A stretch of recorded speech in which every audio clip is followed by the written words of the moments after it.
Quinn Maddox's hands were still stained with grease when he hoisted his 5-year-old daughter onto his shoulders and rushed into the community theater lobby just as the doors were about to close. "Dad, are we late?" Delilah whispered, clutching the pink plastic tiara in her hands like it was made of crystal.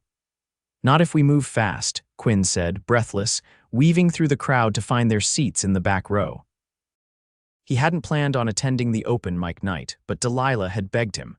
"Please, Daddy, you promised we'd have a fancy night." So he'd closed up the garage early, wiped his hands on an old rag, and found the cleanest shirt he owned. Delilah wore her best princess dress, and he'd carried her the 6 blocks to the theater because her sparkly flats kept slipping off. As they settled into their seats, the spotlight flickered on stage and a woman stepped into it. She looked like she didn't belong there. She wore a sleek black dress, but not the usual flashy kind. It was simple, elegant. Her hair was pulled back like she hadn't meant to make a big deal out of being beautiful, but she was anyway.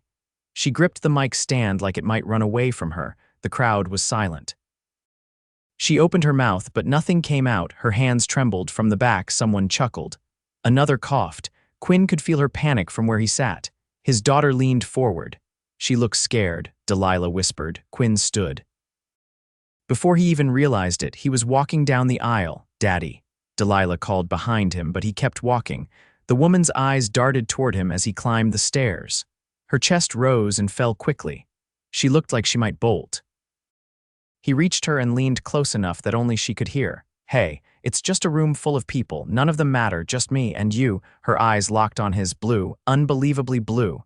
"I can't do this," she whispered. "Yes, you can. Just close your eyes and pretend you're singing to one person. Me, right here. I won't go anywhere." She blinked at him, and for a second he thought she might cry, but then she nodded. Barely. "I'll be right there," he said gently and stepped off stage, sitting in the front row, folding his arms across his chest. She took a deep breath. Her lips parted, and then she sang. Her voice started soft, but it grew, strong, haunting, impossibly beautiful. The room went still. No phones, no whispers, just her voice wrapping around everyone like silk. Quinn didn't move. He didn't even blink. He just watched her, and she watched him. When she finished, the room erupted into applause. People stood, shouted, but her eyes were still only on him. Delilah clapped wildly from the back row. "She did it, Daddy." Quinn stood slowly, offering a small nod to the woman on stage. She gave the tiniest smile before stepping back into the shadows. After the show, Quinn waited outside the side door while Delilah skipped around him, pretending the sidewalk was a castle floor. He didn't know why he waited. Maybe to tell her good job. Maybe because something about her didn't feel like just another performer. When the door opened, she stepped out, hugging a coat around her. "You stayed," she said. He shrugged. "You were incredible. I couldn't just leave." She laughed, a little nervous. "I almost ran. I could tell. Thank you for earlier. I don't think I would have made it through without you." He looked at her, really looked, and realized she was older than he first thought, maybe late 20s. But there was something heavy in her expression, like she carried the weight of too many secrets. "You got a name?" he asked. "Jessa." "Jessa Rowan, Quinn Maddox. That's my daughter, Delilah," he said, nodding toward the girl now spinning in circles. "She's adorable. She thinks she's royalty." She's not wrong. They stood there for a second, silence stretching between them. "You sing like you've done it before," he said. She looked away. "Not in a long time." He didn't push. "Well, I'm glad you did tonight." A horn honked from across the street. A sleek black car he hadn't noticed before sat waiting. Jessa glanced at it, then back at him. "I have to go, of course." She hesitated. "Will you be at the next open mic?" Quinn smiled. "If you're singing." She bit her lip to hide her grin and turned toward the car. Quinn watched as the driver opened the door for her. She slipped in, and the car pulled away, disappearing into the night. "Daddy," Delilah said, tugging on his hand. "Is she a princess?" Quinn chuckled. "I think she might be." What he didn't know, what he couldn't have known, was that Jessa Rowan wasn't just a princess. She was the billionaire heir to Rowan Enterprises. And she'd just fallen for a poor mechanic with a daughter and a heart too honest for his own good. Jessa stood at the floor-to-ceiling windows of her penthouse, untouched flute of champagne in hand, watching the city lights flicker like restless stars. The clink of distant glassware and the hum of low conversation buzzed behind her, but she tuned it all out. She couldn't stop thinking about him, Quinn Maddox. There had been something raw and startlingly real in his eyes when he'd looked at her, something she hadn't seen in years. Not since the world began treating her like a name on a stock certificate instead of a person. Miss Rowan, her assistant, Priya, approached with a tight smile, holding out an envelope. "Your father's legal team sent this. They want your signature by morning." Jessa glanced at the envelope but didn't take it. "Tell them I'll look at it later." Priya hesitated. "They've asked 3 times today," I said later. Priya nodded and walked away, her heels sharp against the marble.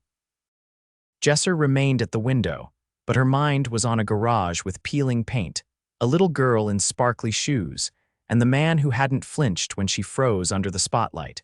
She hadn't meant to be there that night. Her therapist had suggested something ordinary, something that wasn't filtered through layers of glass and security. She'd picked the open mic night on a whim, an anonymous space where she could step outside her name, if only for a moment. She hadn't expected someone to follow her up there. She hadn't expected him, and she certainly hadn't expected that voice of his, low, steady, grounding, as if he spoke to her from a place she hadn't known existed. She lifted the champagne to her lips, then set it down untouched again. The next morning, Quinn was elbow-deep in the undercarriage of a classic Mustang, the kind of job he rarely got in their small town. It had come in through a friend of a friend, and he couldn't afford to turn it down. With Delilah at school and the sun fighting to break through a stubborn layer of gray clouds, the garage was quiet except for the clink of tools and the occasional hum of the radio. He didn't hear the car pull up. He only noticed when a shadow fell across the open bay door. He slid out from beneath the Mustang and wiped his hands on a rag, and there she was, this time in jeans and a soft blue sweater, her hair loose and wind-tousled. She looked entirely different, less polished, more real, and somehow even more striking. "Hey," she said. He blinked. "Didn't expect to see you again. Honestly, I didn't expect to be here either." He stood slowly, folding the rag in his hands. "Something wrong with your car?" "No, I just wanted to say thank you, again, for the other night." "You already did," she nodded, stepped further inside. "I meant in person, without the lights, without all that." He studied her for a moment. "You don't seem like someone who does things without a reason." "I'm not," she admitted, "but I'm trying to change that." A beat passed, he raised an eyebrow. "You drove all the way here just to say thanks." She looked down, almost like she hadn't expected him to call her on it. "I also brought coffee." He glanced past her and noticed a sleek black car parked out front with a driver still inside. But in her hands were 2 paper cups with the logo of the local cafe, not the upscale place across town. She held one out. "It's not much, but I figured you looked like someone who takes it black." He took the cup, their fingers brushing. "You figured right." She sipped from hers. "I didn't think you'd remember my name." "Jessa," she smiled. "And yours was Quinn, right?" He nodded once. "I also remember your daughter's name, Delilah. She's got a better memory than me. Last week she asked a cashier if they were cursed because they ran out of lollipops." Jessa laughed, and the sound was lighter this time, less guarded. "She sounds amazing." "She's everything," he said simply. Jessa hesitated, then leaned against the wall near the bay door. "Do you sing?" He gave her a look. "Sing me?" "You had that look, like someone who knows music," he chuckled. "I fix cars, that's the extent of it." "But do you?" He looked away, scratching the back of his neck. "Used to, played guitar in high school." "Nothing serious." "Why'd you stop?" He shrugged. "Life got loud." She looked at him for a long moment, then sipped her coffee as if filing that answer away. "You're different from most people I meet," she said. "I'll take that as a compliment." "It is." He leaned against the hood of the car. "So what do you do, Jessa?" She stiffened just slightly. "I'm between things." "Between things?" "Yeah, figuring some stuff out." He didn't press. She seemed like someone used to people digging, and he wasn't interested in being another shovel. "I should probably get back," she said after a minute. "I have meetings, of course." She turned to go, then paused. "There's another open mic night next week. You planning to sing again? Maybe, if you're there." He looked at her, something unreadable in his expression. "I'll think about it." She gave him a nod and walked out. The driver opened the door for her again, and she disappeared behind tinted glass. Quinn watched the car pull away, the coffee still warm in his hand. That night, he found his old guitar case buried beneath a pile of boxes in the back closet. He didn't open it, not yet, but he moved it closer to the living room where it could breathe again. And miles away, in a penthouse lined with glass and silence, Jessa stared at her calendar, circling Thursday in blue ink before closing the planner with a quiet sigh. Neither of them said it out loud, but something had shifted, something neither of them could name yet. Quinn adjusted the strap of his guitar case as he stepped into the community theater lobby. The place looked different this time, less like a rundown local haunt, and more like a place where something important might happen. Maybe it was the way the lights glowed a little warmer, or how the faces in the crowd seemed more expectant. Or maybe it was just him. Delilah was spending the night with his sister, a rare treat she'd been chattering about all week. Quinn had told himself he was just going to watch. But the guitar in his hand said otherwise. He didn't see Jessa at first. The stage was empty, and a teenage boy nervously strummed a ukulele to polite applause. Quinn found a seat near the side, keeping the guitar on his lap. He hadn't played in public in over a decade. His palms were already sweating. "Didn't think I'd see you with that," a voice said quietly beside him.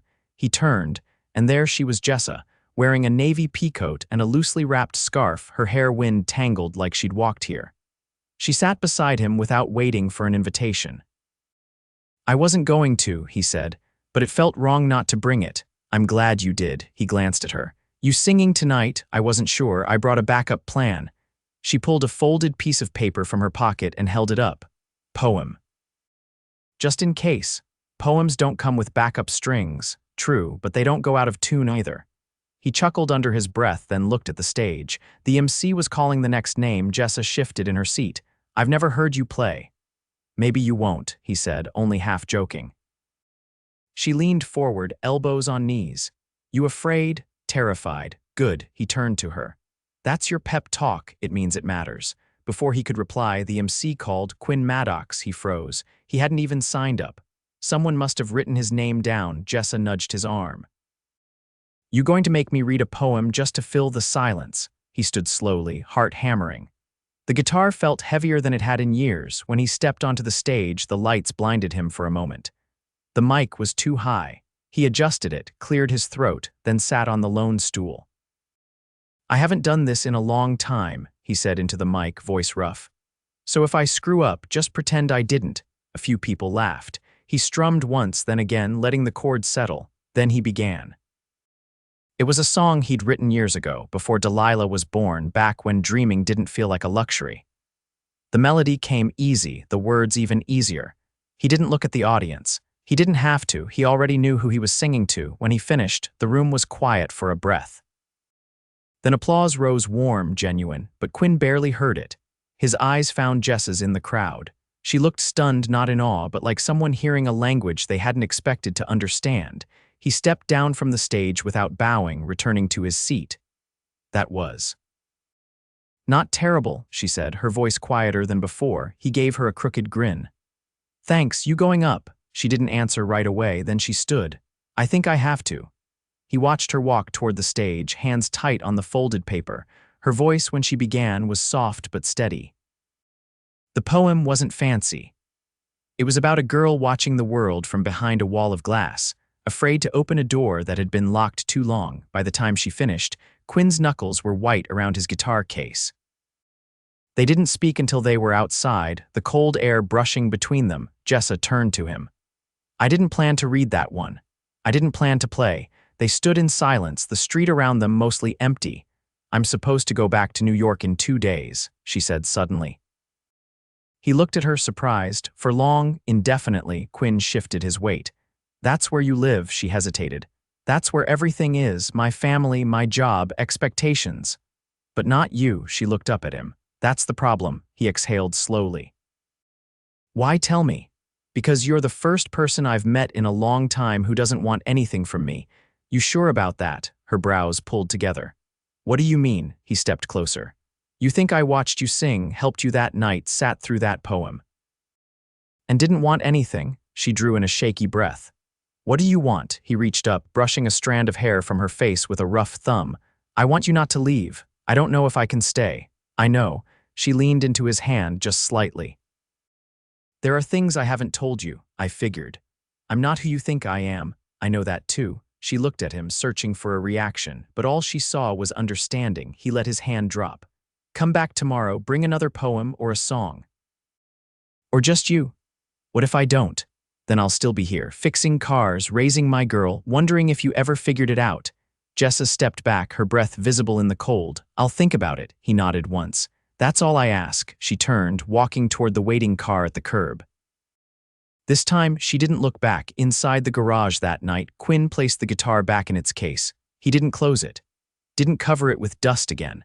And in a glass tower miles away, Jessa stood barefoot at her window, holding the worn paper in her hand. Her phone buzzed on the counter. 3 missed calls from her father, 2 from her assistant. She ignored them all, because somewhere in a small town, a mechanic had looked at her like she was more than her last name, and for the first time in her life, she wanted to believe him. The wind was picking up as the sun dipped behind the hills, washing the sky in deep rose and violet. Quinn stood outside the garage, arms crossed, watching the horizon like it held answers. He hadn't heard from her in 2 days. He hadn't expected anything, not really. But every time his phone buzzed, he hoped. Delilah came bounding out of the side door of the house next to the garage, her backpack bouncing behind her. Uncle Rob let me paint my nails purple, she said proudly, holding up tiny fingers that were more smudged than polished. Quinn crouched and smiled. That's very rockstar of you. Are we going to the music place again? He lifted her up and set her on the hood of the nearest car. Not tonight, sweetheart. Why not? He paused. Just not tonight. She tilted her head.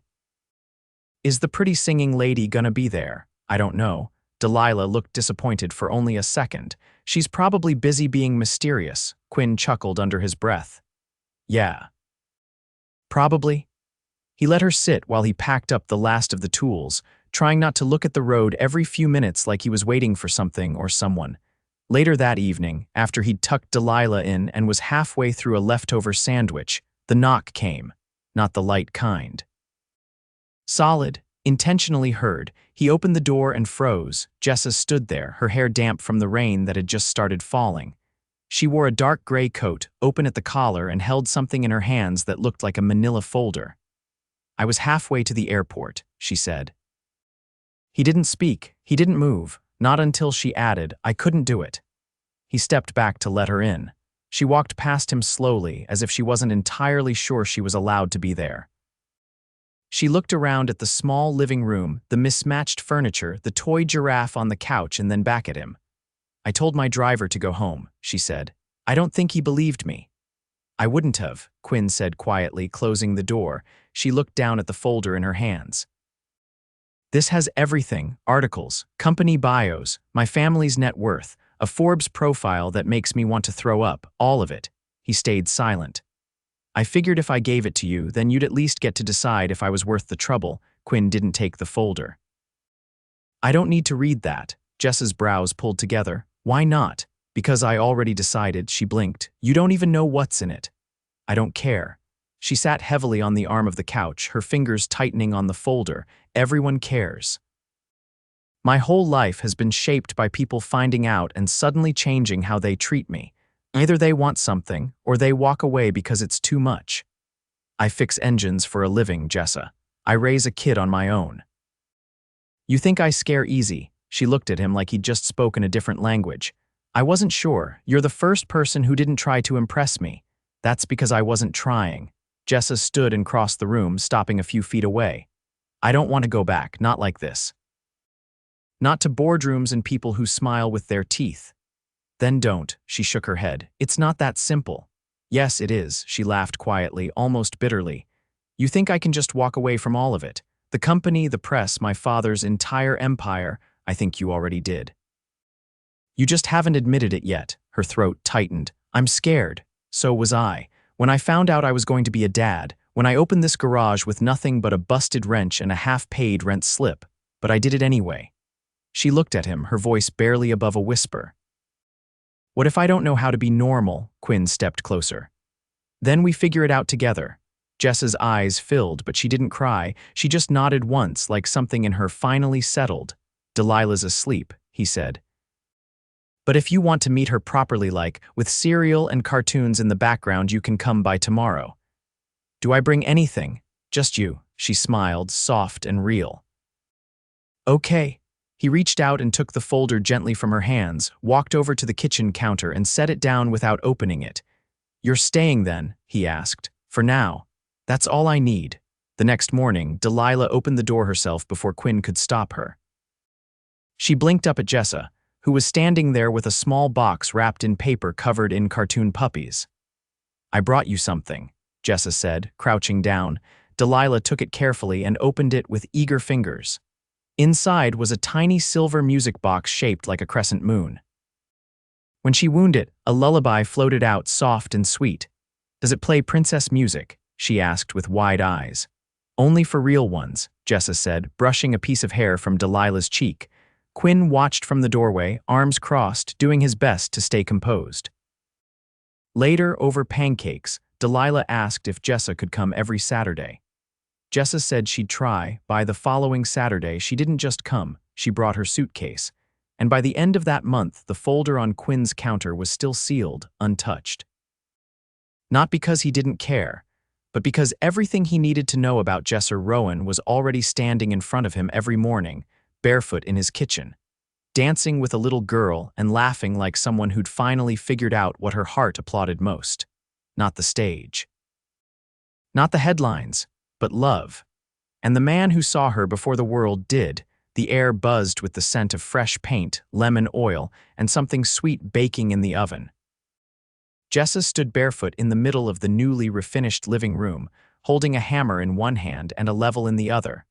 Her hair pulled into a messy knot, flecks of sawdust on her cheek. On the wall in front of her was a wooden frame holding a photo of the three of them: Quinn, Delilah, and her taken just last weekend at the park. Delilah's missing front tooth was on full display. Quinn's hand was resting over Jessa's shoulder. And Jessa, for the first time in a long time, had been caught laughing without restraint. Does it look straight to you? She asked over her shoulder. Quinn stepped in from the kitchen, wiping his hands on a towel. You've adjusted it 4 times already. I know. But I want it perfect. He walked up behind her and gently took the level from her hand, setting it on the nearby table. It is. She leaned back against him, his arms wrapping around her waist without hesitation. How did this get so real so fast? I think it was always real, he said, pressing his lips to her temple. We just stopped pretending that it wasn't. There was a knock at the door, followed by a high-pitched giggle. Don't open it, Delilah called from the other side. You're not allowed, Jessa frowned. What's going on? Quinn grinned. She's been planning something with your friend from the cafe all week. Won't let me near the living room after 4, Jessa turned. Wait, is that why you took her shopping yesterday?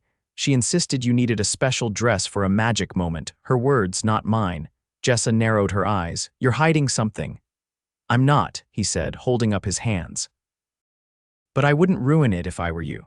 Quinn opened the door and crouched to whisper something to Delilah, who nodded solemnly before dashing off. He turned back and looked at Jessa with a spark in his eyes she hadn't seen before. Go get changed, he said. Top drawer in the guest room, she blinked. You put something in my drawer. I may have been coerced by a 5-year-old. Go. Still confused but smiling, Jessa walked down the hall. When she opened the drawer, her breath caught. Inside was a dress the color of moonlight, soft and flowing, with delicate beading along the neckline.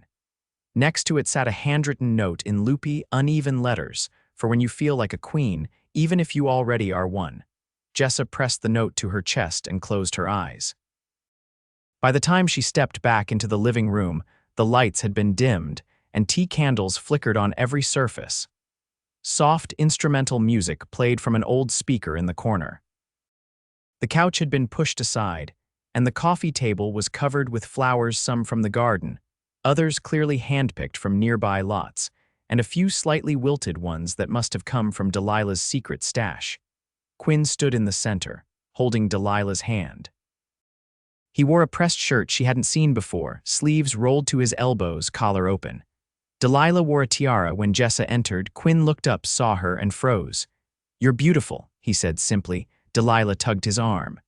"Do it now." Quinn let out a breath and turned fully toward Jessa. "I was going to wait, maybe do something more traditional, but nothing about us has ever followed a rulebook." Jessa's lips parted. "I don't have a ring yet," he said gently, "because I didn't want to pick one without you. I figured you'd want to wear something that felt like yours." But I couldn't wait another day to ask. He took a slow step forward. "I want you here, Jessa. I want mornings with burnt toast and late nights with your voice humming in the kitchen. I want your ideas scribbled on napkins and your shoes next to mine at the door. I want every part of you, even the ones you think are too much, especially those." Delilah bounced on her heels. "Say yes." Jessa's eyes filled, but she didn't let the tears fall. "You don't need a ring," she whispered. "You had me the moment you tuned my voice back to life." Quinn smiled, reaching for her hand. "So that's a yes." "Of course it's a yes." Delilah squealed and clapped. "Yay. You're gonna be my real family now." Quinn wrapped Jessa in his arms as the candles flickered around them, and for a long time neither of them said anything. They didn't need to.